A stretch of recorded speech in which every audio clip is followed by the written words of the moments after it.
The Chicago Bears have traded for wide receiver Jakeem Grant from the Miami Dolphins for a 2023 6th-round pick.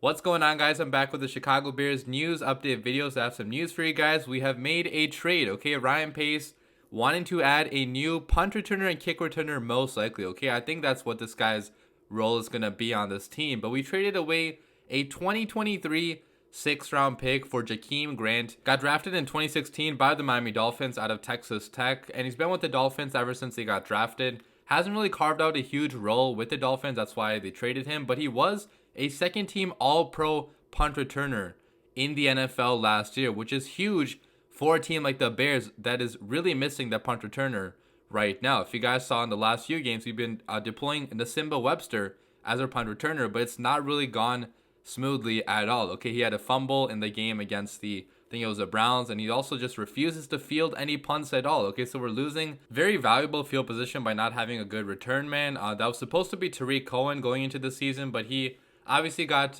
injured last year. He had a torn ACL, which he's still recovering from as of now, and he's not eligible to return off the PUP list until week 7 at the earliest. So I really don't know if Tariq Cohen is going to be coming back anytime soon. I'm guessing if they're making a move like this, they don't anticipate having him back for at least a few weeks or maybe near the end of the season, which does honestly suck, okay, because we gave this guy a contract extension last year. He was a first-team All-Pro return man for us, also pretty valuable in the passing attack too, okay. In 2018, this guy was our second leading receiver on the team, and also in 2019 I believe he was like number 3, so he's always been a valuable part of this Bears offense, but unfortunately we're probably not going to see him anytime soon, at least as of now. So that's why we traded for Jakeem Grant, which, giving up a 6th-round pick in 2023, I'm not worried about at all, guys. Like 95% of the time 6th-round picks do not turn into anything. We're probably going to get some comp picks too either way to replace this. So I think overall it's a very good move by Ryan Pace to target a guy at a position of need from a team that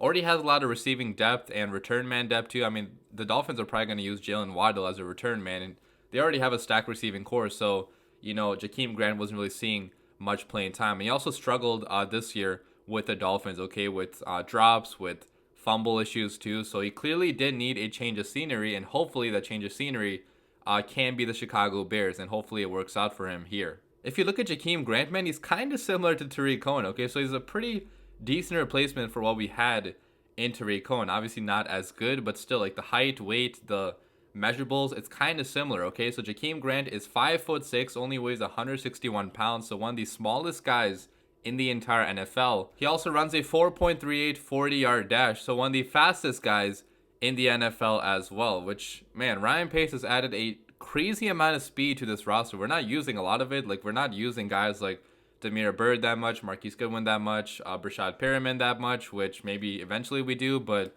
it's kind of interesting that Ryan Pace is really targeting these speedy guys. So obviously a very, very fast guy, Jakeem Grant. He can make you miss in the open field, very electric, very good acceleration. Once he gets the ball, he's obviously very hard to track down because he is that fast. Now, obviously, he's not the best route runner because he usually relies on his speed to get open. Also, he does have a drop issue, at least last couple of years with the Dolphins. He hasn't had the most reliable hands.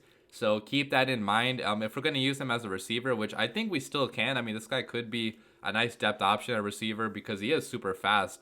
Was the explosive playmaker in college. So maybe he still does have some potential left as a receiver, but I think mostly where it's going to be used for us is as a punt returner and maybe as a kick returner as well, since Khalil Herbert is probably going to be running back number 2 now with David Montgomery being sidelined for a few weeks with that injury he had. So, you know, overall, I think this is a pretty good move by Ryan Pace, okay, because again, it's a low risk trade. You're only trading away a 6th-round pick, which rarely turn into anything. It's in 2023, so by then you can probably get a comp pick too. So we're not losing much draft value at all, and this is also helping us out at a position of need on the current roster right now. I would imagine Nasimba Webster, the guy we've been using a punt return in the last few weeks, he's probably going to be cut because I don't see a role on this team for him now. He was supposed to be the return man, but he failed at that job. So now we're giving a chance to Jakeem Grant. Keep in mind, he's only on a 1-year deal now, so he's not going to be under contract beyond this year, and I doubt we would re-sign him unless he does have a breakout year, which I guess anything is possible. Okay, this guy still